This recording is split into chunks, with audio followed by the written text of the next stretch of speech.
Yeah. Well, welcome everybody to the Beers and Bob podcast. My name is Josh.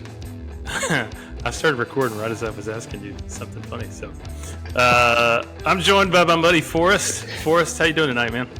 I'm doing good. You already made me laugh, so this is the perfect way to start.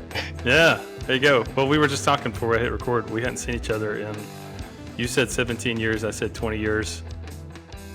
You know, I mean, I don't want to age myself any more than I already feel.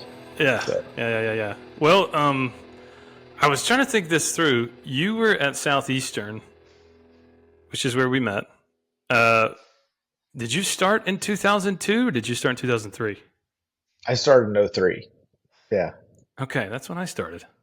Well, so I wondered if you remember I remember when we met. And Okay, I don't remember specifically. Forgive me. the reason I remember when we met is because it was in the bathroom of our dorm. Yeah, no. Because you guys were either two doors down from the golfers and I was a golfer, or you were one door down or two doors down. Okay.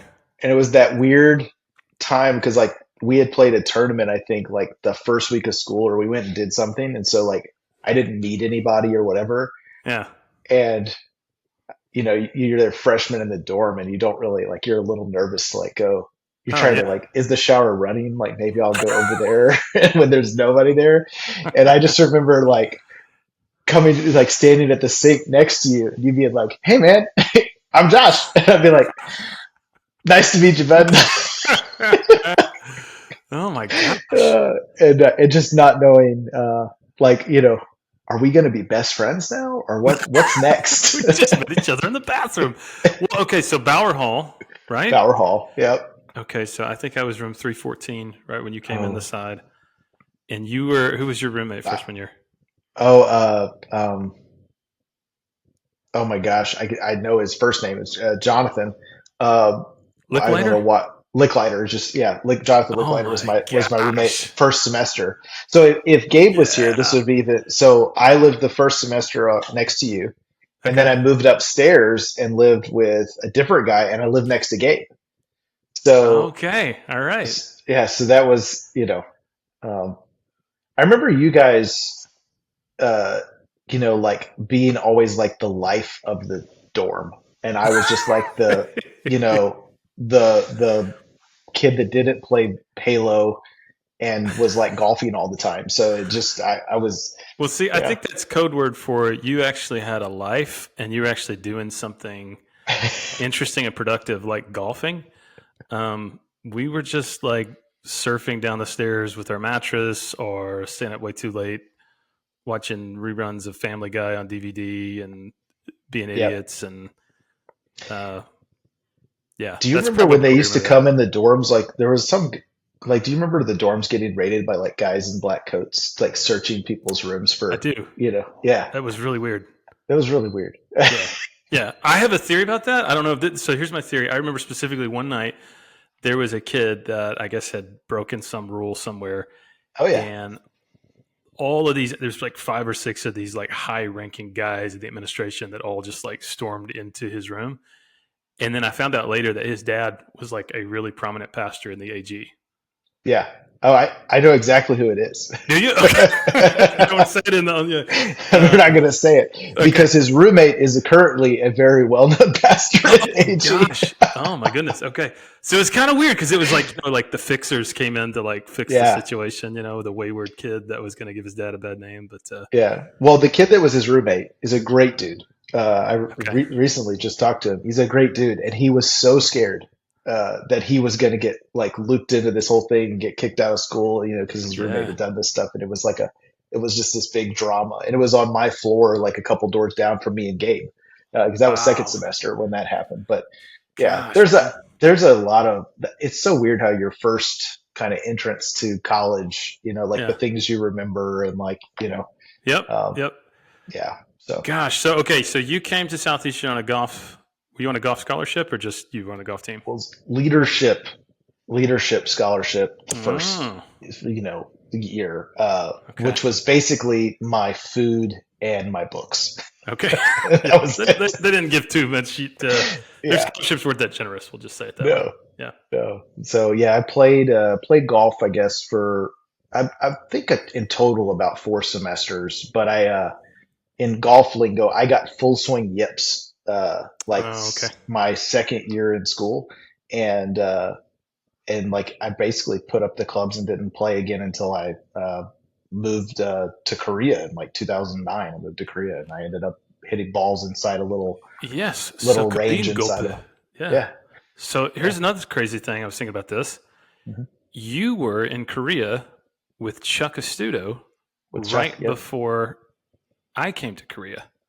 I forgot that you went to Korea. Oh my Yeah. gosh, yes. So, but you went to Seoul. You I weren't was in in. Seoul. You guys Yeah, were in Daegu. Is that right? we were in Daegu. Yeah. Okay. Because So. I was in Seoul. I was in Yoido, taught at Mhm. Yoido High School from it was basically the 2009 2010 school year. So I'm Yeah. assuming were you like earlier than that? Because you So just left when I got there. yeah, so I went. I stayed for about 14 months the first time, and Okay. then came back here, got a master's, and then went back and stayed for 4.5 years. So I Oh, lived there almost 6 years. I didn't know But that. Wow. yeah, so I married a Korean girl, so Oh, okay. I it was hard to leave Yeah, once your connections probably run a lot deeper than mine at this point, I would imagine. yeah, actually, sadly, right now in the news is there's a bunch of wildfires in Korea, and Oh my man. wife's family is like traditional. Their hometown back 100 years is this tiny town. There's a really famous temple there, and they just said today it's a UNESCO site, and the temple burned. And Oh so, no. yeah, there's it's a really crazy too because it's like I mean we're talking like a village of 50 homes. Like it's in Yeah. the middle of the mountains, in the middle Oh of my nowhere, gosh. and so um, yeah, it's funny. I'm sure we'll talk about more of this, but like it's when you live abroad for that long and you're kind of in your own head. Especially, I never spoke the language well enough, to I could have conversations, but nothing too technical. Right. You Right. live in Right. your head a lot, and Oh, of so course. um, I think that experience, in some ways, my wife. I think other people joke that like when I came back from Korea, having been there as long as I was. I kind of never stopped being a little bit Korean. Like, so Yeah. Yeah. Yeah. Yeah. there's I some, get that. Yeah. there's some parts of me that I still, I see a Korean person in the supermarket and I'm like bowing to them. And my Yeah. wife's like, Yeah. why are you Yeah. Yeah. bowing to them? You're in America now. I'm like, I don't know. Just Yeah. did. Yeah. Man, it was weird. The first night I was back in the States after being in Korea, I was at Papacitos in Atlanta, which is like one of my favorite Mexican restaurants. And hostess Stan, I walked right up to her, and I was, jet lagged, been on that flight from Tokyo to Atlanta, it was 18 hours, and so she asked me something, and I go, "Day," and bow to her, Yeah. and she just looks at me, and I'm like, "Oh gosh, biggest Yeah. idiot in the world." So it's hard to unlearn that stuff, but yeah, man. So you were in Korea right before I was. Super cool that you came back, got your master's, went back, lived abroad. What was you mentioned as we were messaging back and forth, you grew up in a Christian home, I would assume, and you grew up in the church, I would assume. Yep. So tell me a little bit about that. So I have, uh, everyone tells me that you basically, anytime I tell these stories, there's always like, I'm like 1 degree of separation from like everybody. Hmm. It feels like in the church world. So my story with, I think, let's just say church specifically, like the life of the church is probably, especially in AG context, is pretty wild. Hmm. My great grandfather was a district superintendent, planted about 20 churches in the South. Was one of the first graduates from Southeastern. Oh So wow. my great grandmother and my great grandfather graduated the first graduating class at Southeastern. Okay. Um, and so that legacy was kind of always, I'm named after him. So when from the time I was born, uh, it was always just a part of our life. The AG, ironically, my biological father died when I was about one. He was a Church of God pastor. So he Hmm. was a, Okay. he was a Church of God youth evangelist when I was born. My parents were really young. Gotcha. He had cancer and died. Hmm. And, and then, I ended up going to, um, or I was mostly raised between two churches in Baton Rouge, Louisiana, which is where I was born and where I lived till I was 10 and or 9. And the main church that my mom ended up marrying a man who I called my dad. He adopted me, and he was the head of broadcast for Jimmy Swaggart. Oh, wow. Okay. So Oh my part of goodness. my upbringing was being at Swaggart's during the whole Swaggart stuff. Wow. Um, Okay. So just yeah, just for clarification for our listeners that may not be familiar, AG is short for Assemblies of God, yep, which is a evangelical Pentecostal denomination. Church of God is also an evangelical Pentecostal denomination. And Jimmy Swaggart was a very, very influential Assemblies of God televangelist. yeah. Like, So big deal. Really yeah, big deal. I think to this day, I did some research on this a couple years ago, and I think to this day, if you adjusted for inflation, Jimmy Swaggart's ministry from like 86 to 89 was probably the largest grossing evangelical ministry in history. Like I don't think Wow. anybody touches it. As they were bringing Sheesh. in about 250 million a year, at that time. So Wow. So as a kid, I mean, did you go to that church or was you just like around the empire that was that? yeah, so it's very strange. So uh, my mother, most of the history I'm telling you is my mother's side of the family. My my mother's father was very good friends with Jimmy. So when I was a kid, until I was probably 5 or 6, until my grandfather got ill, about once a month we'd go to breakfast at the Pancake House with my grandfather's friends, and Jimmy Swaggart would often show up. And I didn't really know, that, I Yeah. knew he Yeah. was, Brother Swaggart. That's what they called him, but I didn't Right. know all the context at 5. My great grandmother, so my grandmother's mother, was one of Jimmy's like confidants in life, like was one of the his inner circle. She had been in the church from the time he started it and followed him forever. He actually met with her before he went on stage, and there are all the pictures of him crying. Yeah. He met with my great grandmother about Oh an my hour goodness. before. So that legacy and that history, was like, even though I don't remember a lot of it, was kind of just a part of the aura of Right. my faith, I would call it, growing up. And then from there, my stepfather in 1992 got a job as the head of broadcast for John Hagee. So we moved to San Antonio. Wow. So Okay. I was trying to think about how to tell the story in shorter form, and Yeah. probably the easiest way to tell it is that I then spent my formative years at Hagee's, and Okay. Hagee, the John Hagee. I guess for the listeners, John Hagee is still a famous televangelist, Yep. right? He's Yep. his son is mostly running the ministry at this point, Matt, but he's been on TV a long time. Yeah. Uh, Very different than some of the other televangelists you may see on Sure. TV Sure. now, but in the 90s it was really political and all the rest, and So that okay, was where I grew up. he would be Pentecostal as well, correct?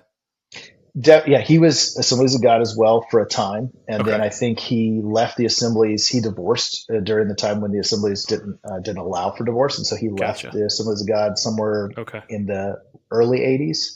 Right. So always Pentecostal, but a lot of people, a lot of Baptists were confused Yeah. because Yeah. Yeah. uh, Wow, man. So your path to Southeastern was a lot different than mine. I would assume that. I mean, you shared that your heritage was Assemblies of God, and yep. Southeastern was an Assemblies of God university. So was it just sort of a given that that's where you would go? I think pretty much. My my dad, my stepdad, he was an Oral Roberts grad. So this Okay. is how this story gets crazy. My dad was suite mates with Joel Osteen. So when I tell Oh these my things to people, goodness. they're like, "This can't be real." It's 100% real. Like he lived a couple doors down from Joel Osteen, and similar to like our situation in Yeah. Yeah. college. And Joel Osteen was a broadcast major too, and my dad was a broadcast major, and it was when TBN wasn't even a thing yet in the Yeah. late Yeah. '70s, and so Oral Roberts and Southeastern, like those were the two options I had, Wow. but essentially. So Man. Okay. So my only connection to Southeastern was Mark Rutland yeah, because Mark Rutland was friends with my family. My family had been in the Evangelical Methodist Church, kind of like a small little offshoot of the United Methodist that was more, um, I guess, more Wesleyan, so more like, Yeah. open to the Spirit and more, uh, I don't know, more evangelical than kind of the direction the United Methodist Church was going. And so Mark Rutland was never really in the Assemblies of God. He just kind of got courted by the Assemblies of God to come down and do this turnaround at Southeastern. Right. And when he did, my parents said, "Well, hey, you're a cellist, and they're starting a music department down there. Why don't you go down and audition and see if you get a scholarship?" So I did. I got a scholarship, and then I ended up there in Bower Hall in 2003, going, "What the heck is the Assemblies of God? What is a fine arts? What is like?" It was like a world. I mean, no joke. I felt like I was just as out of place as a freshman at Southeastern as I did as a foreigner in South Korea. Wow. I mean, it was like a completely different world, completely different language, completely different subculture. I knew Dr. Rutland, and Dr. Rutland, I think, was a little bit different than some of the other guys that would come in and out. But Sure. yeah, man, it was just an odd subculture. How Yeah. would you describe it for people who don't know it?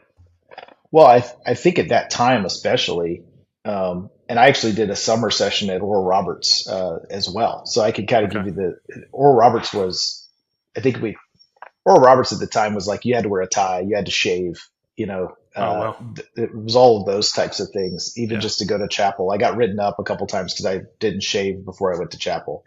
When we were at school at Southeastern, especially those first couple of years, there were definitely rules, Mm-hmm. but there was obviously like um, you had kind of subcultures around the campus. So you had this Yeah. very like you had definitely had professors that were completely and utterly, you know, uh, wrote in their thinking, and they Right. were very old school Assemblies of God Pentecostal. Yep. But then you also had, the Bill Hackett's of the world and the Mm-hmm. Dr. Mm-hmm. Cottons and Yep. all these other guys that were very kind of they they believed in the Spirit, but they weren't so one-sided in presenting that to us. Right. They knew that we were growing minds, and and wherever you came from, they had to like try to figure out how to sculpt us, for lack of a better Yeah. term. And I think that some of those folks took that really seriously.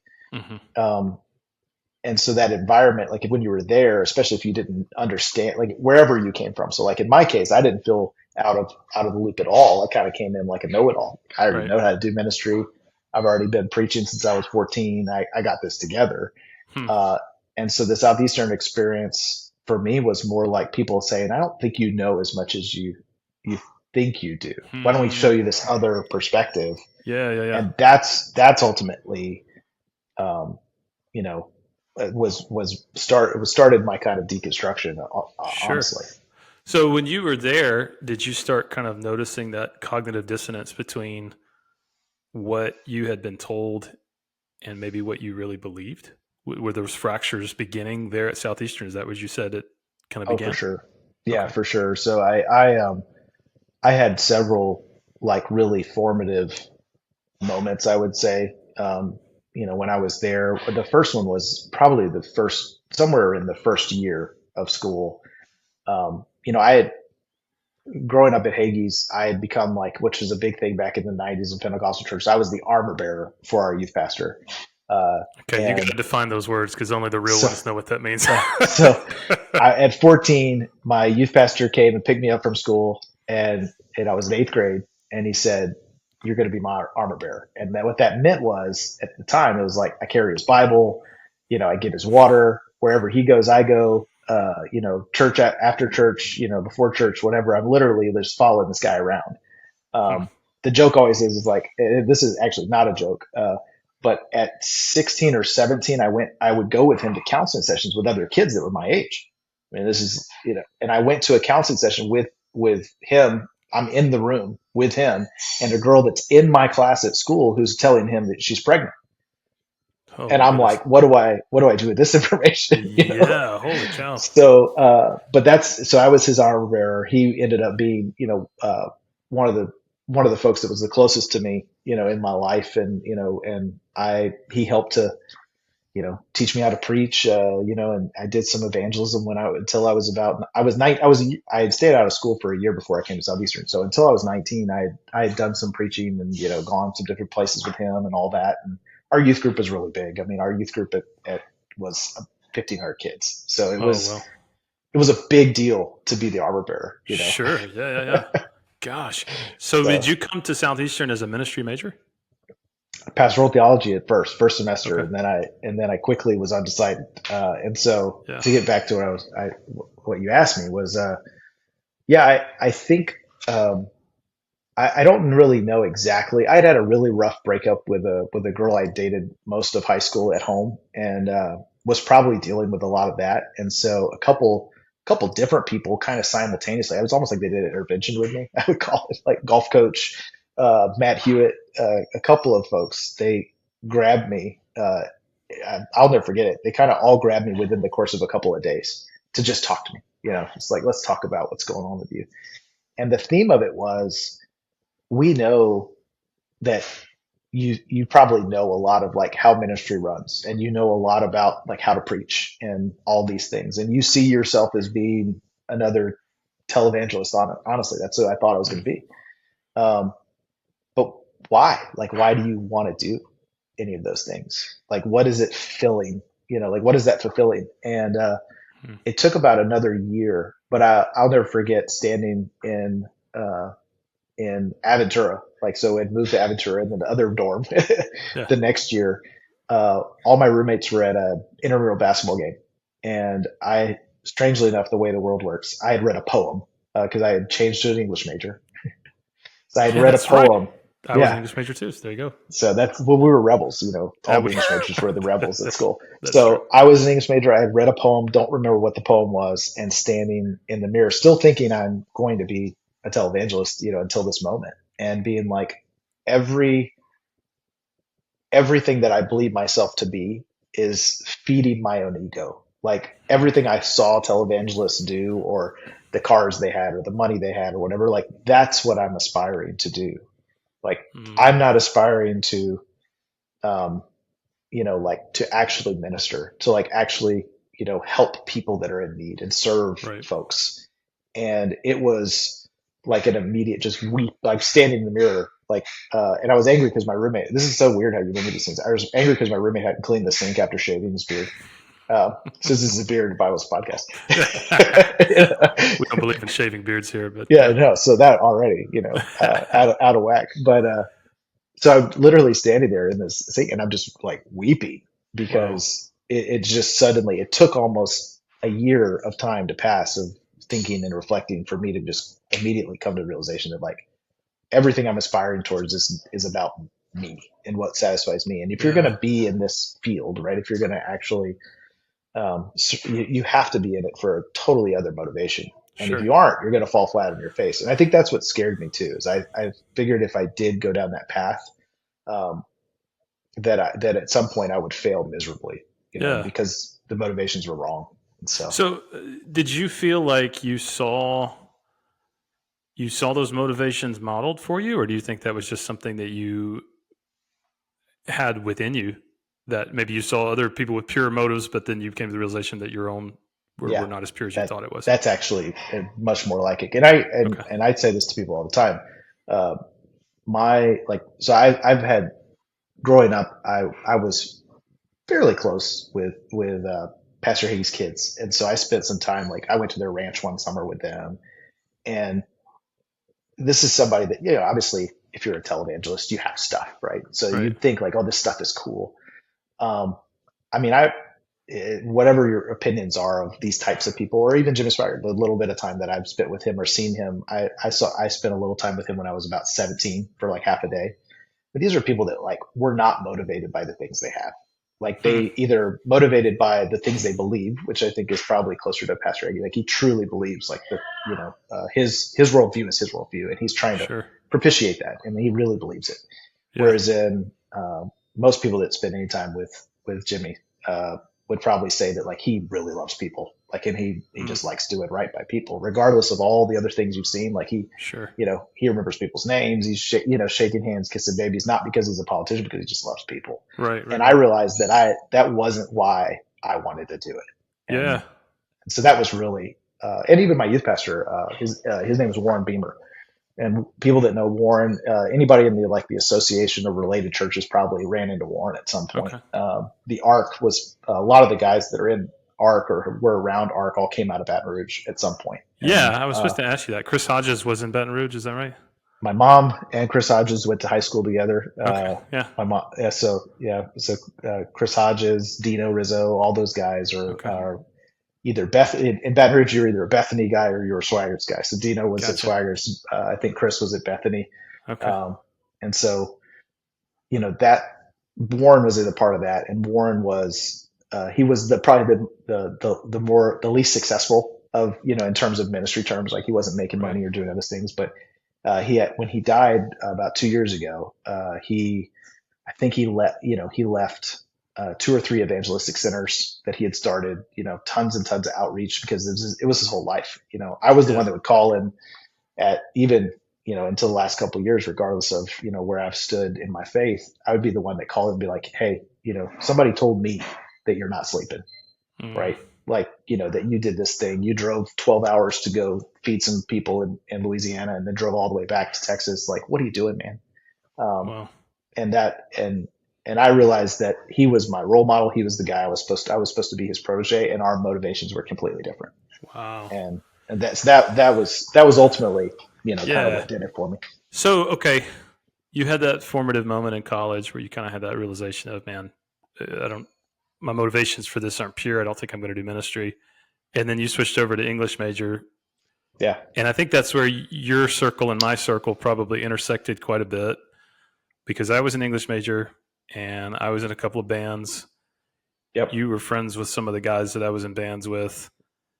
And we were not quite the mold of the typical Southeastern University kid. How would you describe the crew that we ran with in college? Well, I started to say that earlier. Like, I think we had kind of crews within crews. We were all Yeah. kind of what maybe other people would have thought were like the rebellious kids at school. Yep. But I would say your crew, and I'd put Gabe in that crew too, right? Sure. We're always more of you were still more in than you were out. Okay. And I was definitely out by that time. By the time we Gotcha. were hanging out and, and playing shows and, whatever, I was definitely smoking Right. Right. Right. Right. and, I doing was all doing those. stuff too. I mean, I wasn't Yeah, a saint by any means, but yeah. no, Yeah. I was definitely like, very far outside the circle, had lived off the campus for the last 3 years of school. Who knows what I was doing, Yeah. I don't think they could retroactively take my credits away or anything. So, If you're listening, I'm trying uh, to think of any other people that were there on staff when. Yeah, I would say we were probably more kids who um, we grew up in the Christian world, but we were all together by that point disenfranchised with the machine that was the Assemblies of God. But yep. we were having a good time being down in Florida, and we liked our professors, and we felt like we were getting a decent education. So it was like, might as well just finish the ride and get the degree. Is that fair? Yeah, that's fair. I think, for me, more than maybe others, because I went through that experience while I was there. My last 2 years, I actually dropped out. I dropped out after that semester when that happened. And I went home for a semester. And it was Dr. Cotton who called me. I had made a decision about where I was going to go next. And he had never called me before. I didn't know, back in the day, like, where did he find my phone number? I guess they had some system to do it, but whatever. So he called me just randomly. And I was on a golf course, and he goes, "What are you doing?" Like, literally, no, like, Wow. "Hey, this is Dr. Cotton. Hey, Dr. Cotton." He said, "What are you doing?" And I was like, "I don't know." Hmm. And he's like, "Well, if you're not doing anything, come back here." Yeah. And and it was like no word spoken. He's like, and that was all it took. So I was between a couple different options for school, and I was just like, that's I think I need to do that. And Yeah. I went back, and um, as some of our crowd knows, Dr. Cotton and I were like constant. butting of heads because I was the one that would be like, I don't like that idea. That's stupid. You you you were a bold dude to butt heads with Dr. Cotton because he was a strong personality. Yeah. I never So butted heads with him because I was scared of him. But he was the chair of our English department, correct? he was, yes. Okay. He gave me a C just because in American literature, he literally, I got an A in the class and he gave me a C because I dropped a book on the floor in the middle of the class to make a point to another kid about the reading actually. Uh, Oh, and he didn't know, and I tried to explain it to him. He wasn't having it, and he suspended me for class for a week. And then when I got my grade at the end of the semester, it was a C. oh my gosh! You had some guts, man. I never would have So had the stones to stand up to a guy like that. But yeah, but it actually, I mean, it ended up being that actually was like I think right when I came back, and so that actually ended up being a good thing. We definitely had a lot of moments, and we've talked a few times over the years. Since I've yeah, grown up a little more. yeah, I think I'm probably a little more like him. I think the people that work for me would probably, if they knew Dr. Cotton, they'd be like, "Yeah, you're a little bit more like I'd be Dr. like, yeah, Cotton that makes sense. sometimes." Yeah, Yeah, I this find makes myself sense. frequently repeating so many of the things that he says. The Hmm. two, I even said one today to. I was talking about the writing process. I was working on a writing project. I said, the only type of writing is rewriting. Yeah, And the this only time kid of was reading like, is rereading. "Wow, that's so profound." And I just thought to myself, "Thanks, Ricky Cotton." And That's then right. the other one is, "Blessed are the truth tellers, for both sides shall shoot at you." Yep. So yeah, Yeah, my two are well, my main one is just balance of timing. I'm constantly saying balance of timing, which is something he yeah. always Oh yeah, said. yeah, yeah, yeah, yeah. And Yeah. so yeah, Okay, I feel so it.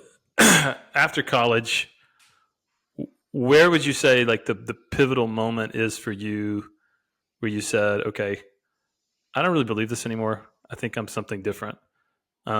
And then like how would you describe where you are in your faith journey at the moment? Are you someone who is still in the process of deconstructing? Have you deconverted, or are you still in that process, or have you landed? Or Yeah, sure. I think it's I definitely left.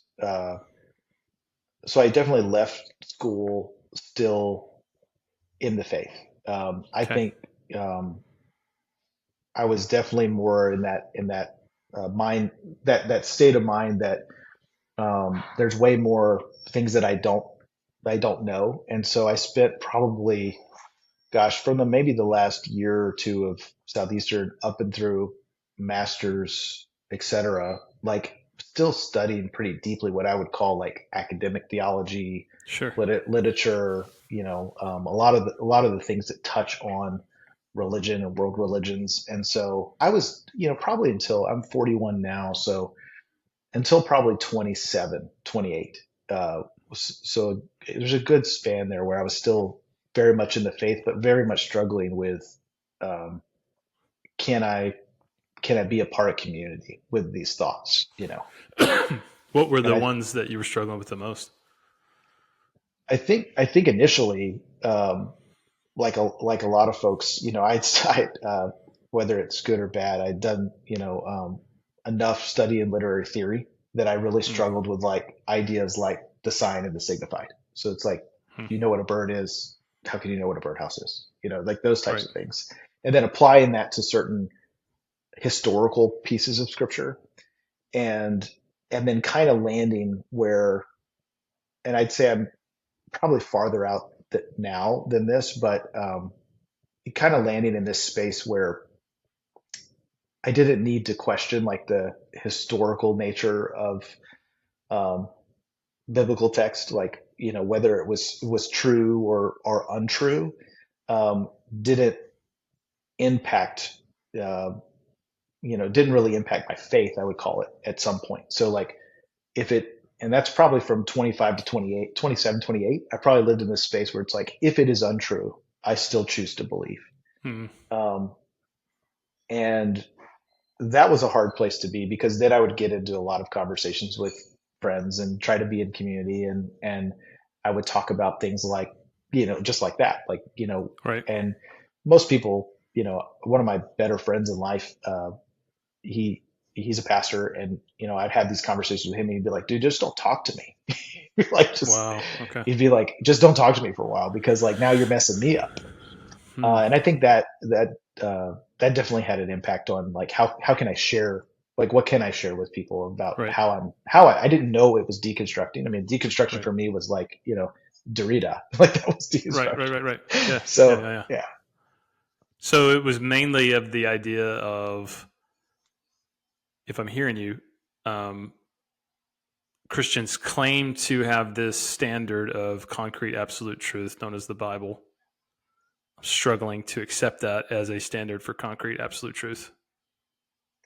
yeah, I could no longer concretely um, hold to the foundations of like uh, I wouldn't call it a literal text because I don't think that's as important. But because you could always get into, and I think you guys talked about this on another podcast, like this translation, that Sure. translation, all Yeah. of those things. So it was even kind of beyond that. It was more like, uh, do I actually believe in like the divinity of Christ? If I Gotcha. don't believe that anymore, right? Like if I'm still respectful of the narrative, right? Like if Right. I if Yeah. Yeah. I Yeah. if I have ultimate if I still think that's a great way, to identify, it's a great way to, it's the greatest story ever told, to be Right. Right. Right. Right. cliche, Yeah. but I don't have enough faith or enough certainty to make that claim. Where do I stand? Where Yeah. do Yeah. I Yeah. Yeah. really fall?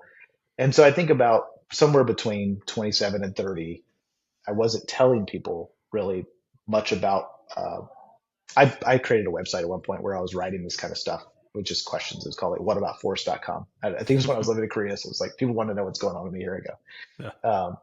And that, by about 30, I think I started to, when people would ask, at least I would say, this is where I'm at, Yeah. Yeah. Yeah. Yeah. Huh.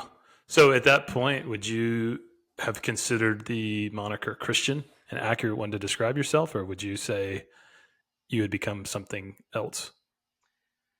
I, I think that was interesting. Like the conversation we were having Yeah. elsewhere. I I don't know, maybe it's part of my upbringing too. I haven't felt comfortable making that claim, um, Right. because I felt like it's in some ways, um, it's disrespectful a little bit to those folks that do make that claim. Hmm. I don't, but also more so, it's almost kind of like it's masking. Like I went through this journey of unmasking and being honest with myself. So why would I continue to do that in this process?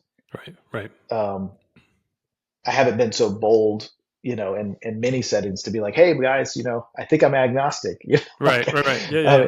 Yeah. it's not like wearing a badge or a button or something. But when other folks have asked me, like we've had this conversation, I've tried to be very honest with like, no, I don't think I can.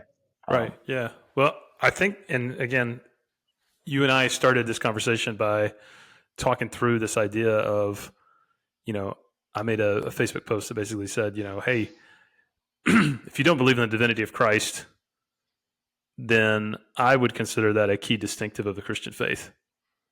I think there are many that would claim that that's not anymore. Um, from the and I use the word progressive. I think it got misunderstood by some people because some people thought I was talking about progressive politics. I wasn't. I was talking more sure. about progressive theology that would say Christ is some sort of a moral example of what it looks like to be a social servant that lays down his life or whatever, and to be a Christian is simply to follow the example of this great historical figure. And I would say I don't think for 2,000 years that's what that has historically meant. Right. And I just want to commend you for the honesty to say at least, hey, this is where I'm at. I think I'm agnostic, not, well, I'm still Christian because a Christian to me means this. Right. No, And and I that's think that goes back to what I was saying earlier. Not we don't have to go through full literary, like it would be like Wikipedia of literary theory if I was to do it now because I yeah, haven't taught literature in I'm 10 rusty years. on that as well. Yeah. Yeah, but I do very clearly remember having this same thought about like if I don't believe in the divinity of Christ, right? Just in the same idea of like the bird of the birdhouse, If I Hmm. can't, if my understanding is limited in terms of language and how I can, conceptualize like ideas and thoughts and all those other things, I can't get to the place where this is what Christianity is, or this is what being a Christian is, without having the definitive understanding of what Christ is. Yeah. And what is that definitive understanding? Like, well, nowadays, I think, and I would agree with you, that there is a lot of progressive thinking or theology. Might not go so far as to say it's all super with the logi I struggle with Yeah. Yeah. Yeah. Yeah. Yeah. at times, but at least that thinking sometimes, you know, kind of forgets the fact that you have to have that definitive root. And if the root is just textual and narrative, Hmm. then I don't know that that's like, and to make it very evangelical, it's not firm. It's not firm soil, right? It's not great. Yeah. It's not. Well, here's my theory, and I was going to test this out on you and see what you think about it. I think there's a lot of people who are too afraid to say out loud some of the things you're saying out loud about where you actually are. Sure. And so they find great comfort in the title Christian because it kind of protects them from that stigma and that fear that they have of, so does this mean that I've apostatized, or does this mean I've walked away from my faith, right? So I don't want to say that because that's a scary word. So I'm going to say, well, a Christian to me means this, and so I'm going to hide behind this. This is maybe a crass example, and so forgive our listeners. This is a bit PG, but um, I know because you grew up in the church. The True Love Waits purity culture movement was really really Sure. big deal, right? But there was a lot of young men and young women as we got into college that would play the game of I'm still a virgin. You know where this is going, However, right? Because I take really great pride in being a virgin. I'm still a virgin. We've done everything, but literally, yes. right. And so, Yeah. like, there was this young guy that was talking to some of these other young guys talking about some stuff he did, and he's like, "Yeah, but we're waiting until we get married." And we said, "Well, wait, brother. Like, you guys just did it. Like, you're not a virgin anymore." And he's like, "What?" And we're like, "What you just did was sex." It was, yes, you're not a virgin anymore. And this dude had like a moment of like distress, not because he felt necessarily like what he had just done was maybe morally wrong, but just because like that title virgin was no longer his anymore, right? Right. And I wonder, my theory is, I wonder if that's why there's this um, movement towards redefining what the word Christian means, because there's people that take a lot of comfort in that instead of just being honest about, hey, I don't think that's where I'm at. Let's Yeah. talk. Do you think that theory's fair, or poke holes I, in it? You need to. no, I think it's extremely fair. I think it's also extremely American, um, Hmm. because it speaks to, another example that you may, and I'm sure listeners may not understand this, but I would imagine in the school you worked at in Korea, was it a public school or was it a private It's school? public school. So let's see if you had the same experience I had, because I worked at about 40 of them. Hmm. So at some point in the spring, it would be really hot, but they would not turn on the air conditioner. Yes. And at some point in The the South. fall, I'm from the South. You're from Louisiana. I'm from Georgia. yeah, Gosh, yes. yeah. Oh So my the same gosh. thing in the fall, at some point they would not turn on the heater. Mm-hmm. And part of that is because like the principal of that school is wholly responsible for the budget. And so they tell parents, like, send your kids to school with jackets, like send your kids to school with a shirt they can take off so they have an undershirt on. No. They, you know, so instead of kind of like always catering and creating an environment that's comfortable, it's just like if you could make in Korea, one of the other systems they have is they don't have like sports at every school. Hmm. Like the best athletes will go to the soccer school. The best Yeah, athletes I will go remember to the that too. volleyball Yeah. school.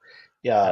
Yeah. And so so those schools fund those things. But I make that example to say like, that idea is like crazy. When I got there, I was like, what do you mean? Yeah. It's hot. Like you're making these kids are Right. dying in here of heat Right. exhaustion. But I, that was, that was a really interesting thing to deal with and go through, because it made me realize that like my comfort is not as important as like funding these teachers' salaries, right? Like that Hmm. was part, like, Right. and so I think it's very American of us to, and not just within this topic, but many topics, to like make the thing fit us because our Right. comfort is Right. more important than like kind of the greater good, for lack of a better Yeah. Yeah. Yeah. term. Yeah. So, would you say? I know, obviously, you shared just kind of the maybe the biggest hurdle is struggling through the divinity of Christ, and perhaps even some other intellectual obstacles.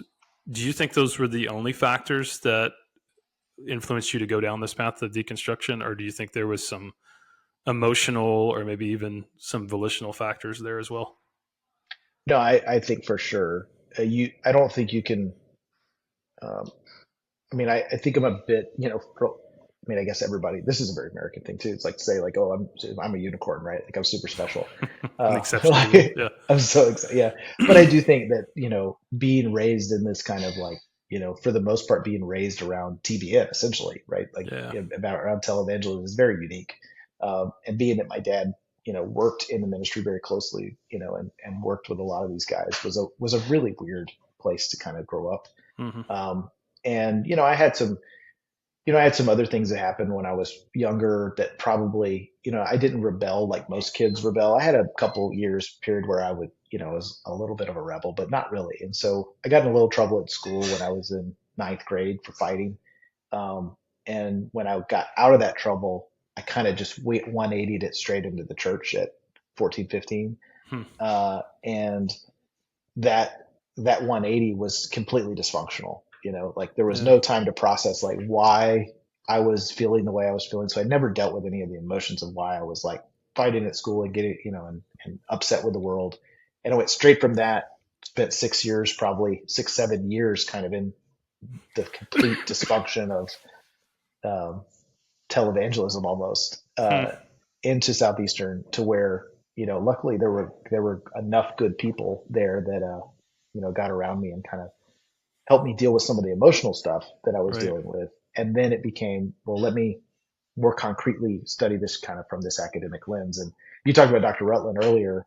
Um, some of our friends know this story, but during in my first senior year, because I was there twice, uh, the I actually wrote him a letter, like like a handwritten letter, and he was walking through the cafeteria, and I just handed it to him. I was like, "Hey, here you go."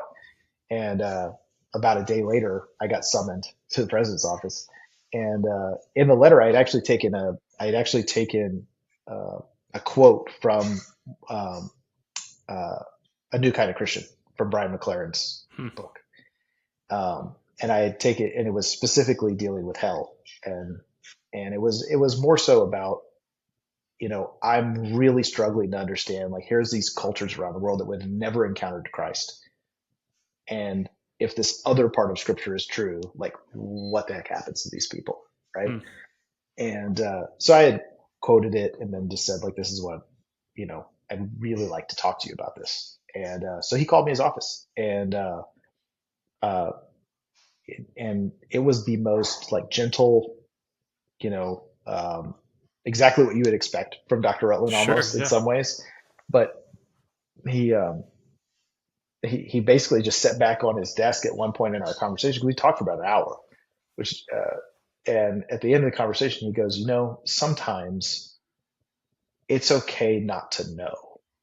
Like Hmm. you don't need to know, because he knew me a little bit from golf, and he and some other, like, he knew who I was, right, Right. and, Yeah. Yeah. Yeah. reputation wise. Sure. And he said, you're grasping at trying to know all the things, right? And if you can't satisfy that like unquenchable thirst to like know and hold on to something, what else do you have? Are you going to have anything left? And so when it comes to this topic, he's like, I'm not going to give you an answer. Like I have thoughts and feelings about these things. I've studied them from an intellectual level, right? Hmm. But I don't know that I can give you an answer that's going to satisfy this need for you to know. And it was the Interesting. first time somebody of that stature Right. had allowed me to be okay with not knowing Hmm. something that was so pivotal or critical to like your faith, right? Like, Right. I'm going to hell. And I think that was the next part of like what set me down this path of like, am I, if I get to a place to where I'm comfortable with myself and I'm comfortable being, not knowing something, I don't know how, you know, I don't know how the heavens will deal with me, right?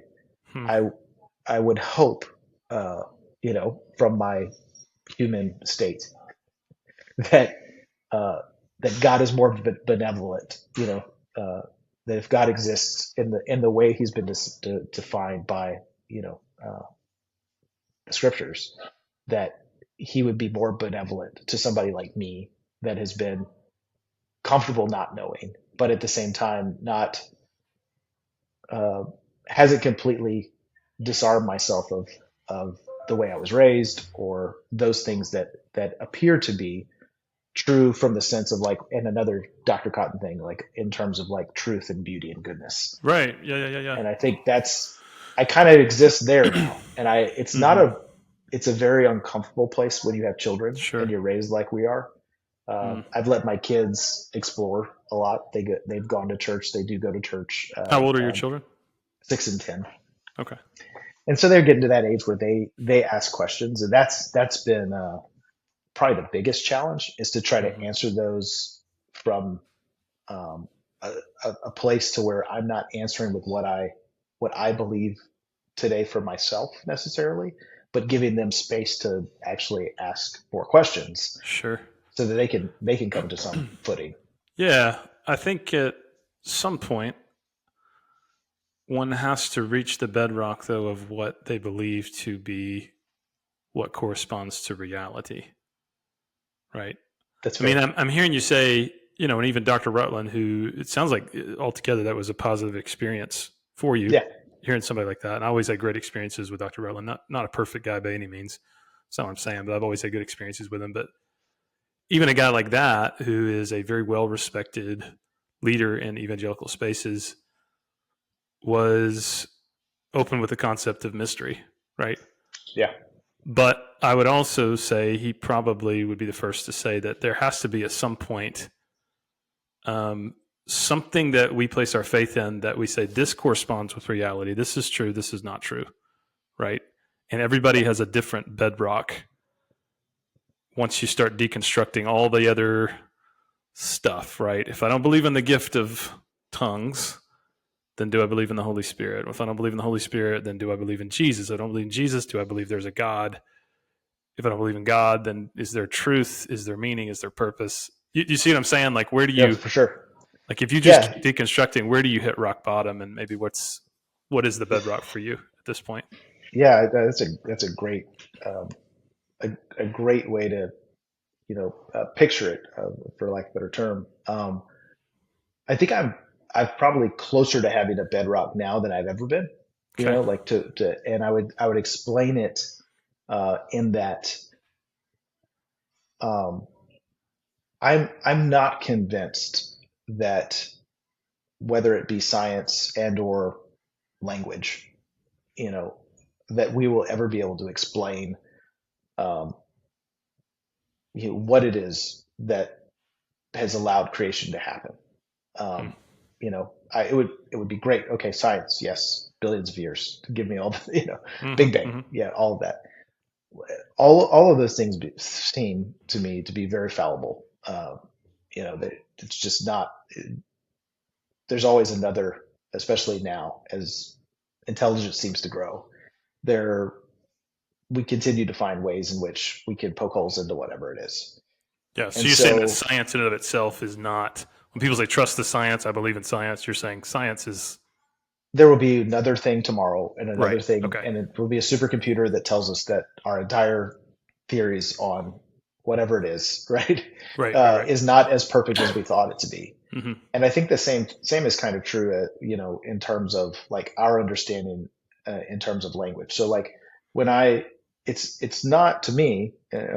I'm gonna get there. So You're good. it's not to me that like you know, okay, somebody wrote it this way, another person wrote it that way, and they all match up, or they don't match up, or let's argue where they do match or they don't match. There's enough truth and beauty in the story that that you have to at some point, like you're saying, determine yourself whether or not you believe this to be true or not. Hmm. Like you as a person like have to come to that place. Same Right. thing with science. You kind of have to come to a place where like, okay, science tells me enough of this these things. And maybe there's a melding as well. Like maybe there's both of these things have enough truth in them that it's a little of everything. That's fine. So, okay. So it would be there, and I'm trying to maybe just clarify exactly what you're saying. A transcendent truth, a transcendent beauty, a transcendent goodness, and different worldviews and perspectives have it right in different ways. Is that perhaps close to I, what you're saying? yeah, I think that there's enough. Correct. I Okay. think that there is enough of that to to satisfy all of the narratives that we have. I think, and that's ultimately where I become disjointed, for lack of a better term. You know, Mm-hmm. is that whether or not the divinity of Christ is enough to supersede what we see within all of that truth and beauty and goodness Mm-hmm. is enough for me to have that firm footing and say, "Yep, I'm a Christian because I believe in the divinity of Christ, and this is where I start." Gotcha. Okay. That's where I am unable to. I'm not able to Yeah. make those claims, and so Would you be yeah. comfortable with the term universalist or no? I don't, from like an intellectual perspective, I wouldn't say I've spent enough time, in that, to be a part of like that, tradition, for lack of a better Yeah, term. yeah, yeah, yeah, yeah. I don't think I, Unitarian Universalist Church and all this no, stuff. I don't Yeah, think yeah, that, but I think what interest, and interest is not enough, but I think what, um, and this is maybe I'm defining something that doesn't really exist, is that for folks like me, which I think, like you said earlier, I think there's a lot more. I think there's a lot hmm of folks that exist in this space, whatever they call themselves, however you name and signify yourself. right. Um, I think there's a conversation to be had that isn't so polar, you know, hmm um, in, to where there may be footing, that is okay with kind of this transcendental way of thinking, Sure. without, and that's kind of where I'm at. So I have a couple questions just for that. Yeah. There's two mainly. Um, First is this: like, what do you believe to be the ultimate foundation for morality and truth, and who decides that? I think that's the first. Or is that purely subjective? Right? Is that purely like, well, I mean, it seems to be a little Yeah. bit more subjective than it would be objective if it is there's a transcendent Sure. goodness, truth, and beauty, and every tradition kind of gets it somewhere, but Right. nobody gets it totally. So who's the one to define this is wrong, this is right? That's kind of my first. So what would you say to that? I'm going to tell you that with what I currently believe in my head is not, uh, I'm not the most comfortable actually even saying it aloud, Okay. but it is Yeah. what I believe. So Okay. I'll say it, which is Okay. that I do think if from where I'm sitting at the moment, that I think, and kind of going back to like, how do you reach the unreached, right? Like if they never heard the gospel, hmm I think if truth and beauty and goodness are transcendental in that way, that culture ultimately, and societies and communities are the ones that help to determine, what morality and all the rest of those things mean in context to space and time. So And social yeah, constructs. so I think it's I think it's social constructs, but I think it's also it, we always argue about like historical context and all the rest, hmm right? hmm So I think it has to be contextualized within, like I said, within space and time. So according to that, and I know this is probably why you said you're not comfortable saying this out loud. Yeah. There's nothing that says the Mayans who offered human sacrifices of 14-year-old virgins carving their hearts out of their chest. There's nothing to say that was inherently wrong because they believed it was inherently virtuous and noble and good if Right. morality is nothing more than a social construct. No, and that is exactly why I'd say, I mean, it's a great example of why I say I'm uncomfortable state. Like it is where what I believe at the moment. Yeah, That is where I've landed, for lack of a better right, term. But right. I'd say that is less bedrock and more sand. Yeah. You know, I can uh, hear in your voice that there's something about it that you know that that's probably not where you're going to eventually land. I think so. But Yeah. what worries me, what worries me is that my own space, my, Hmm. you know, uh, the culture in which we inhabit, whether, I'm in Texas, whatever, the politics around me, my job, all those other things will influence, um, will influence kind of that footing Right. is also a fear. Like it's a like a lived experience almost, right? Because yeah, Yeah, and therein I would say is probably an apologetic for Christian morality more than anything else, in the sense that Christianity is not a white man's religion. Christianity is not particular Western religion. Christianity is not um, a religion that belongs to Republican capitalists. In 2,000 years, it's provided a standard of morality and goodness and truth and beauty that's led to the creation of the academy and libraries and hospitals, and given humanity a morality that says, I need to love my neighbor as I love myself. I need to treat other people the way that I'm to be treated. And I would say if you just say that, well, all that stuff is a social construct, I think that's a little bit of an oversimplification of, why is it that when I go to Africa and I've preached in churches in Africa and I see the way the Christian faith happens in Africa and it's culturally adapted and it's faithful to their culture, and yet the same principles of human flourishing are seen in Africa as they're seen in Korea when I was in church in Korea, as they're seen in Canada, does that make sense? Like it. no, no, it does, So it I would does. say for me, I find that answer of, hey, morality is more a social construct, and so is truth, beauty, and goodness. I think where I struggle with, I don't disagree with your example. I think your example is true in that is history. Like that is what we know to be true in the last 2,000 years. I think where I struggle with that as a personally is to say that I don't think we have evidence that other um, religions have produced the same fruit, right? Like that's definitely true. Like I don't know that we have seen that in the course of history.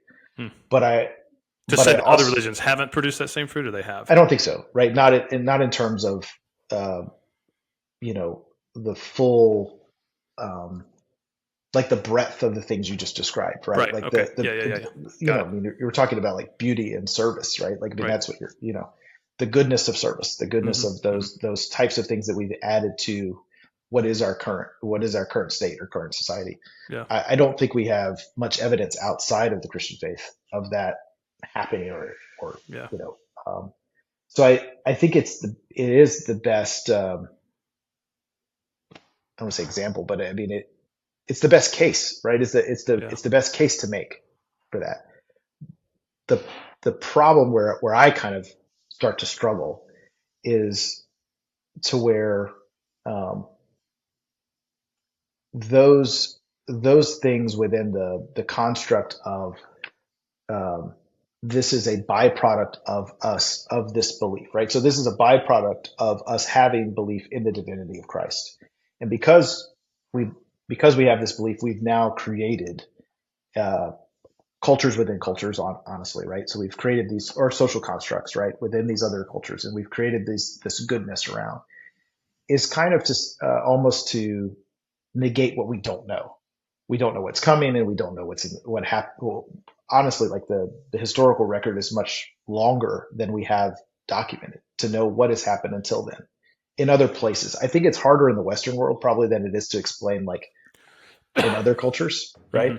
Hmm. Hmm. Um, and admittedly, I haven't spent or set enough outside of maybe I would call it like the East Asian historical texts, right? Understanding Sure. like the history of China and Korea and Japan, Hmm. specifically those Hmm. countries, Mongolia as well, to know what else there is, right? To explain that away. If there's definitely some of those things Yeah. that have come out of belief systems in those cultures, but there's also a lot of awful too, and we have Sure. lots of awful as Yeah. well, Of right? course. So But I guess my point is, I think there has to be some standard that we have as human beings for. morality, and we have to have an explanation of how that morality came about. If it is nothing more than a social construct, then I think that's pretty that's unsteady footing. Where I would say that the Christian gospel would give us two explanations. Number one, it would say that the law of God has been written on human conscience. So we have the light of conscience. That's what Romans 2 says, that the Gentiles are a law unto themselves, that we all have a conscience that either condemns us and says what you just did is wrong, or a conscience that commends us and says what I just did was virtuous. And that would be a proof that we are made in the image and likeness of a moral lawgiver. I think to deny that aspect of humanity and human consciousness is to basically deny reality. But So you think even, that that is a direct, but still that's a directly influenced or created out of out of the likeness of God, right? So out of I the do, divinity, yeah, essentially. yeah, And I think that's what I struggle with. I think that's where I still sit with the more transcendental way of thinking, to say that there mm-hmm. is something that transcends um, human nature, that is outside of the the construct of, or the language that was employed in Scripture to explain Yeah, that away, if that makes sense. sure. So even going back to your question that you asked Dr. Rutland, about, hey, what about people that have never heard the Christian gospel? Like, what happens to Sure. them? From what I understand, even go back to Romans 1. Romans 1 says that we have all seen the invisible attributes of God given to us in creation. So every human being on planet Earth has been given the light of creation. Then Romans 2 says we've all been given the conscience. So God has been revealed to us through the light of creation. God has been revealed to us through the light of conscience. And from what I understand, what Jesus shared in the gospel is every one of us are going to be held accountable to the revelation that we've received of God. Now, God's the judge, right? He's a better judge than Forrest. He's a better judge than Josh. And so there's that mystery of what's going to happen to those who have never been revealed the light of Christ, right? There's the light of creation, there's the light of conscience, there's the light of Christ. All of us are responsible for responding to whatever revelation we've received. Mhm. So I think there is that mystery, but what we do know as Christians, and again, this is me speaking to you from someone that has a worldview. I believe the Bible is God's word. Is that there is the necessity of Christ for salvation when it comes to those who haven't uh, heard it or haven't ever received that revelation of it. I think we have to go back to, like you said earlier, there's the necessity of Christ for salvation, but at the same time, there's also the idea that God's going to hold everyone accountable for the revelation they received. Yeah. Well, and I think, and I guess I would wonder, for all of us, that have been on this journey, right? Like, Yeah. that when you encounter, kind of in that three-pronged idea, and I've had this same conversation a couple times. It's been a few years, but I think, the question we probably all have to wrestle with is whether or not, you know, God and His judgment, right? If the revelation of Christ is I want to say more important. More important is probably is not the way to explain that, but you know what I mean. Like, if the revelation of those other things is within us as a part of our being and are part of our Mm-hmm. humanity, and we've dealt with those, if the revelation of salvation, if we weren't able to accept that, right, for whatever, uh, and it kind of, again, back to society, like we've evolved intelligently, and we continue to evolve at a faster speed, to where intelligence keeps us from um, the simple, the kind of the simple nature of faith sometimes, right? Like, so if our intelligence evolves to a place to where uh, we are so hell bent, or et cetera, of explaining away the gospel and the narrative and historicity and all those other things and science, et cetera, will God's benevolence or God's judgment allow us to have still set with that revelation? If that revelation is Mm-hmm. real enough or powerful enough for us, to still be okay to wrestle with the other part of Scripture. Yeah. And I think that's, I'm okay. Um, I think where I, at least at this way, back to bedrock is where I rest is kind of, I'm okay with that unknown, that part of the unknowing, Sure. because I think the biggest part, and I'm sure like you know some of the I very much could like um, attempt to do a better job of living a better life, more ascetic in terms of what I would say or how I would say it or what I would do or not do or fingers I would use in traffic, whatever, like all those types of things, Yeah. you know. However, you know, would that actually would that behavior, like how people perceive me, would that be the ultimate way in which I am judged? Hmm. Because I don't know about you, but I think and I feel like this is a Southern thing. I'm not sure if this is true or not, but it feels very Southern. Like all of us have probably met like the best, most selfless, enduring dude that was like your uncle's friend or your dad's friend who would literally do anything for anybody. And if you remove the fact that they drank, cursed, and told dirty jokes, like, you know, if you remove those three things, like this person would be like the closest thing to Jesus walking around Yeah. your town. Sure. Sure. Sure. And so I think oftentimes like that's where, not to say that's where I struggle. I wish I was that person. I actually should aspire to be Sure. Yeah. Yeah. Yeah. that guy. Yeah. But Well. I think that's sometimes the struggle Yeah. is, what does God do with that guy? Well, and I think it goes back to the understanding of what the Christian gospel is about. When Jesus showed up, it was the most religious people that thought they had it all together. That Jesus said, "Hey, I didn't come for those, right, who think they're healthy. I came for the Sure. sick." And then in the Beatitudes, Jesus said, "Blessed are the poor in spirit." So, in order to enter into this thing called the kingdom of heaven, there has to be a recognition that I am not virtuous on my own. There is a poverty of spirit that I possess in which I cannot become through my own strength all that I want to be. I'm unable to do it on my own. There's something in me that is inherently broken and unable to live up to what I was created to be, Sure. right? And so when we become like that, I think that's what one of the meanings when Jesus said, you got to become like a child to enter into the kingdom of heaven. Not childish, Yeah. childlike, Not unintelligent. not I think unintelligent, that's right. Like, right? I think that's, uh, I don't, my dad, if he ever listens to this, him and I have had conversations like this. He's a pastor, currently. He left broadcasting. He's a pastor. And where we've struggled is that, well, especially when I was going through more of this academic phase of my Sure. thinking, I would be like, Dad, but look at this thing. Like, isn't this correct? Like, isn't this challenging enough? And he would be like, that ain't for me. Like, I'm totally comfortable in the Mm. limited amount of knowledge that I have. Uh, like, that's too far. And I think that was Yeah. I, I think there's a balance there too, right? Because yeah. there are a lot of Christians that kind of refuse.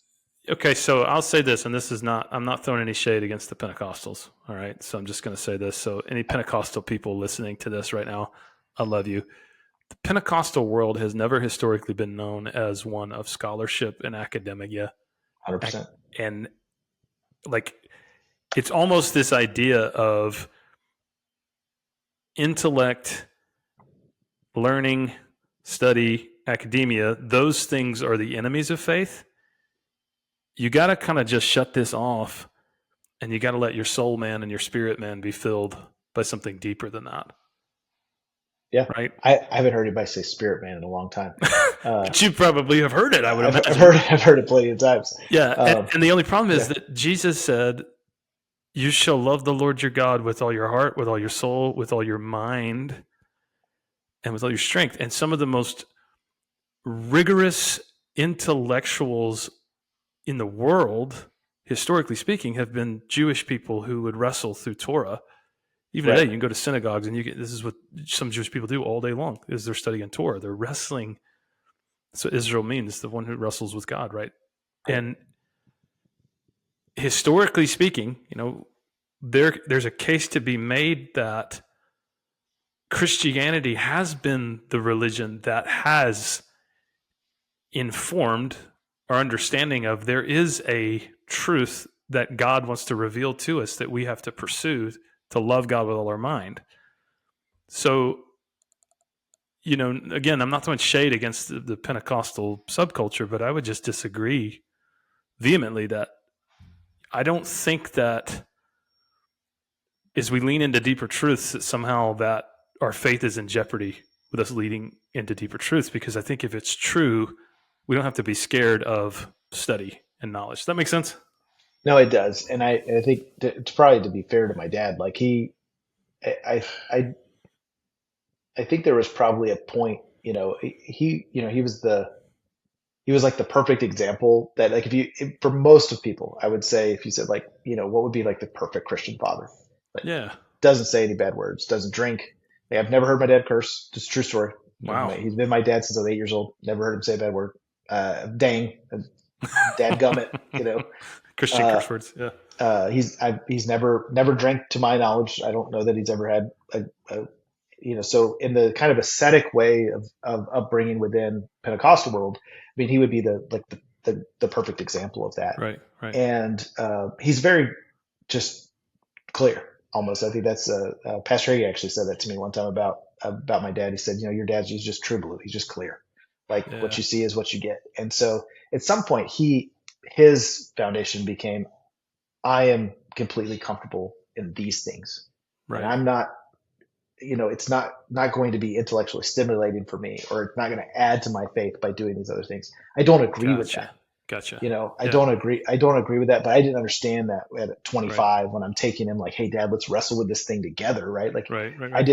I didn't understand that. But back to kind of one thing you were saying, I think that is one of the most beautiful things about Christianity as a whole, though, is right. You think about all the denominations we have. You have all these different variants of folks doing that very thing of wrestling with, and I think um, I think that's part of what gives me some modicum of comfort in where I'm at is that Mm. I realize that I'm not um, at this point in my journey, right? I'm not able to say, and again, I think it would be disrespectful to the tradition for me to walk around and be like, yeah, I'm Christian, yeah, just because Sure. Yeah. I think truth, beauty, and goodness, and but I'm really struggling with the divinity. I'm just going to call myself that. Yeah. I, I, I don't think that is. That may not always be the case. And I thought about before coming on here, I was like, there's different ways to like engage in this conversation. And I think most of them are from like an apologist type of point of view, right? Like you're like, let me come at you with like all the Yeah. things, Yeah. from 7 years of, graduate education. Um, and I probably could have done that, right? Like I could have come and been like, okay, here's all, but I think honestly, obviously we know each other a little bit, and so this is more personal than it Sure. is. I think the personal side of sharing a story or my story like this is more important than like let me get out. You get out your Dakes version, right? Remember the Yeah. Dakes is Yeah. about this is Yeah. big, right? I had one of those. Like you get out your Dakes because Yeah. and I'm going to get out my message and Yeah. Yeah. Yeah. Yeah. Yeah. Yeah. and we're going to battle it out. Yeah. So Well, and I'll say this. I mean, we did a series of episodes on deconstruction about 2 years ago. And since then, I've had so many conversations with people who have either deconstructed and deconverted or in the process of deconstructing and they're wrestling, have started down that journey and then reached a point where they just go, man, there's less answers here than there were when I started. right. Or folks that have said, man, I just don't know how to talk to my family member, my friend, the person that, that I love dearly that is going on this journey. And I think what I've learned from having conversations is it's not a monolith because we as human beings are uniquely made and we have unique questions, unique personalities, unique temperaments, unique journeys. And so I think that it's altogether far more profitable than just, you know, sending more than a carpenter to somebody in the mail and saying, read this, right? Right. To sit down with them as a friend and say, man, I love you and I want to know kind of where you're at, because at the end of the day, like, I see the humanity in you, and I believe in a God in heaven who loves you like crazy, and he's pursuing you. Sure. And so it could be through the instrument of me that he wants to speak to you. I'm not claiming somehow some high lofty status. God spoke through donkeys, right? But if I'm not, so well, there you go. We go back to that bathroom at Bauer. Yeah, there you go. Yeah, but if I'm not willing to engage in somebody who sees it different than I do because of fear, what does that say about the confidence I have in my own belief? Right? Right. And so I would say that, like, the most constructive way to have, no pun intended, constructive deconstruct, the most helpful way to have these types of engagements with people who maybe in different places in their faith is just a conversation. Right. Right. So I realize my head is blocking this entire time I've been on here, but if you can see that. Yeah, man. We just So did a stoicism episode last episode. So yeah. Yeah. So, it's never far removed from, we did like, did you take mysticism in college with Cotton? They didn't offer that class until after I graduated. Oh, But I really? had a ton of buddies who went through it. Anthony Page went through it. Chuck Astuto went Yeah. through it. I was in, Chuck and Tony were with me in He that goes class. by Anthony now. I've always called him Tony. So really? Tony, if you're listening, you're still always Okay, Tony, so, sorry. yeah. My bad, Anthony. We need to have a conversation as to why you're not Tony anymore. No, I think actually he started saying Anthony. Yeah, I think he was correcting people. It's crazy. I went to his wedding a couple of years ago. It was actually Matt Hewitt officiated, but everybody that knew him from college and before called him Tony. And then everybody that had met him since then was like, "Oh yeah, Anthony." I was like, "I don't know who that guy is. I know who Tony hilarious. is." But yeah. That's funny. So yeah, love those dudes. Obviously, Chuck and I are close. Yeah. My wife loves Chuck to death. He actually came and saw us for a minute a couple years ago, and I think it's just a great dude. I still on occasion when it's just especially when I'm struggling. Stress, anxiety, mentally, any of those things, like any human, I'll sit here and for, 3 to 5 minutes, I'll do Lectio Divina. Because that, I still say to this day, when we were in that class, we, once a week we did Lectio Divina, and we started with like 5 minutes or 10 minutes. And then by the end of the semester, we were up to doing like a full 45 minutes or whatever it was. And whenever the last 2 classes, we did like full on. You walked into class, complete silence. You had your scripture, ready to go. And you sat there in silence, reading and meditating on the scriptures. And the most, I would say the most drunk I've ever been, but definitely close to it. We're walking out of those sessions into which, we were actually meditating the scriptures for that long. It's definitely up until that point in my life, I had never felt that much out of my body. I'd never felt, just out of control of myself and, and like my physical being. So like a physiological response that at the time you chalked up to being supernatural? I would say, no, I mean, I would say it's more like you give your thoughts over to, in that terminology, communion with the Spirit, in such a way that you kind of forget the physical feeling of yourself. And so it takes some time to actually, like, because you've literally been thinking only about, because, when you first start doing it, you're sleepy, right? But as you build up this stamina to where you're actually like intently sitting with the words, and those words take meaning and shape, in your mind, and like, then again, kind of like communing with who you are, you kind of lose a sense of who your physical person is. And it's one of the weirdest, most impactful, spiritual experiences I've ever had by far. Yeah. So anyway, so that, that's one of those things, and it's such a simple thing to do that it really kind of transcends tradition, Yeah.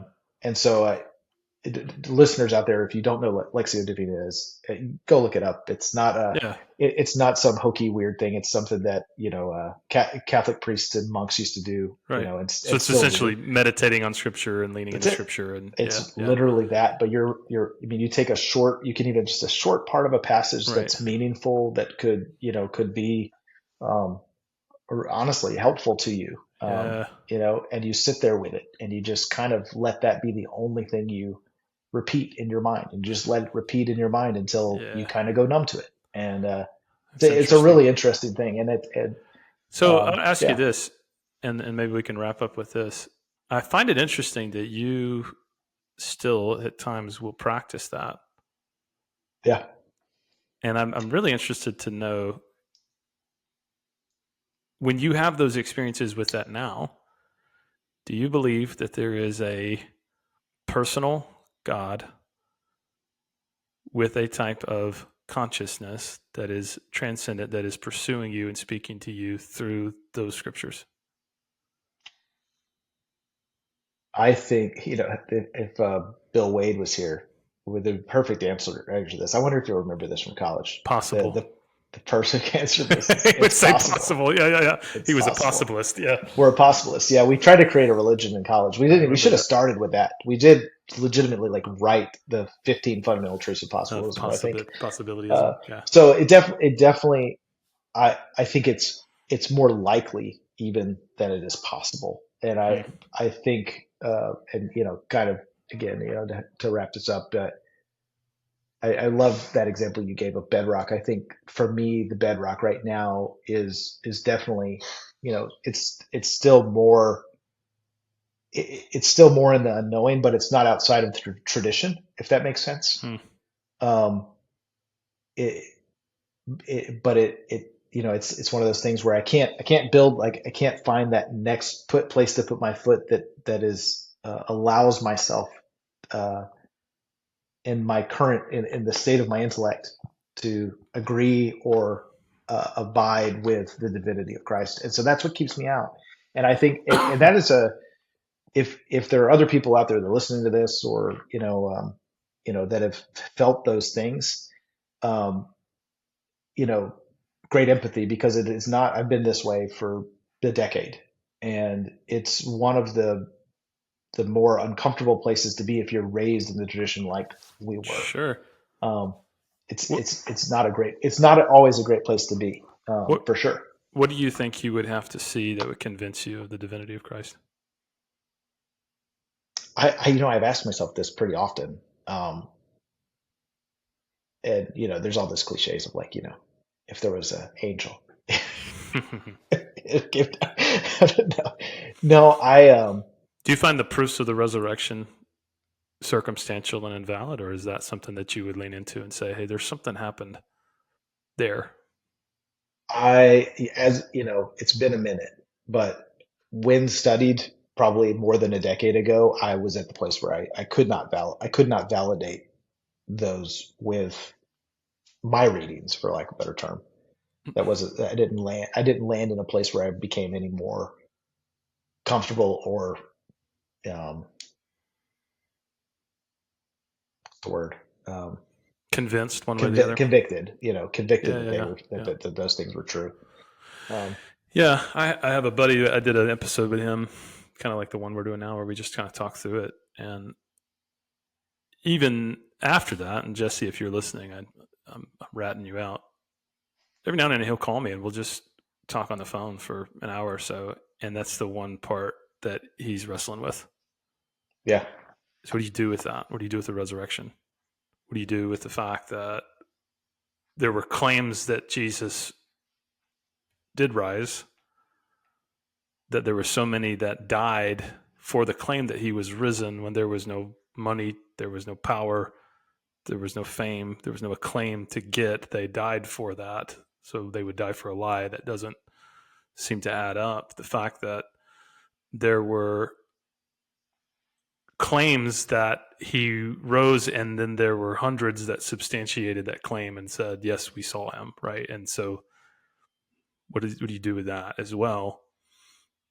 What do you do with the fact that there are these very vibrant faith communities that pop up only years after that are claiming he rose. Now, my buddy Jesse, he's wrestled through that, and so we've talked through. He goes, well, here's why I don't accept this one. Here's why I don't accept. But I think in any person's journey of deconstruction, I think the bedrock comes to that one point. What do you do with the resurrection of Jesus Christ?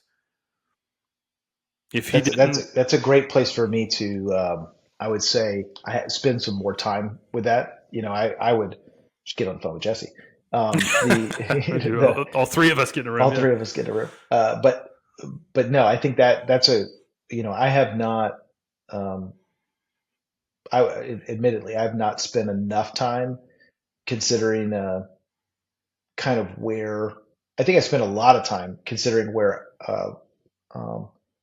kind of where I feel in terms of like time, space, history, how, my experience growing up and, my academic leanings and all those things have led me to this point.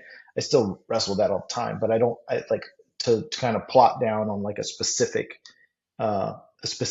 instance or a specific particular, place in the tradition to try to understand and kind of unpack. Did I spend enough time with that? I think that's a really good reflective thing for me to to walk away with for sure. Well, it's timely because Easter's coming up too. So there you go. Well, there you go. Now, is this where you make the pitch? Or is this where you make the pitch for like for Easter services at my church? Easter services at your church, and there's palm trees. So I see you this weekend at my church. Well, I should tell you. So like, some of my best friends are pastors, so still to this day. And for a long time, for two of these guys, I've always been the one that like, because I loved hermeneutics, loved homiletics, like all that.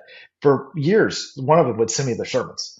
So I don't know how many people like in the world, right, have like I've influenced, like even though I was not of the faith, I've been like, I'm not sure, like that concept, just we're not, So, but I've often been, on the receiving end of being the one that like, I don't, that one marketing ad you did for your, I'm just not sure, like, I'm not sure about that. So, well, I don't think I've ever sent you any of my sermons, but I guess I can start. Well, now I'm going to start looking for them. So I'll start sending you away then. Yeah, sense.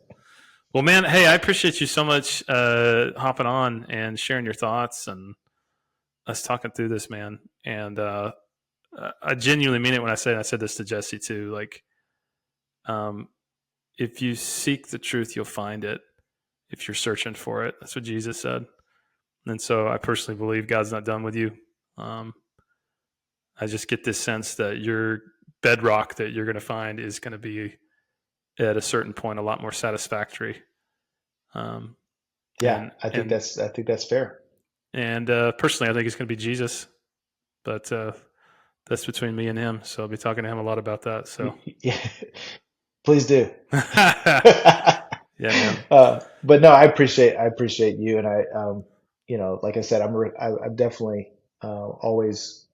I've always admired guys like you and Gabe that have, and even before we talked, whenever it was on Facebook, I had listened to a couple podcasts here and there, and whatnot. I admire what you guys do and being able to have these conversations. There's not, there's not enough folks that are comfortable with them on the other side, from where I sit either. So it's always good, regardless of we're friends or not, which we are. But well, I appreciate it, man. Awesome.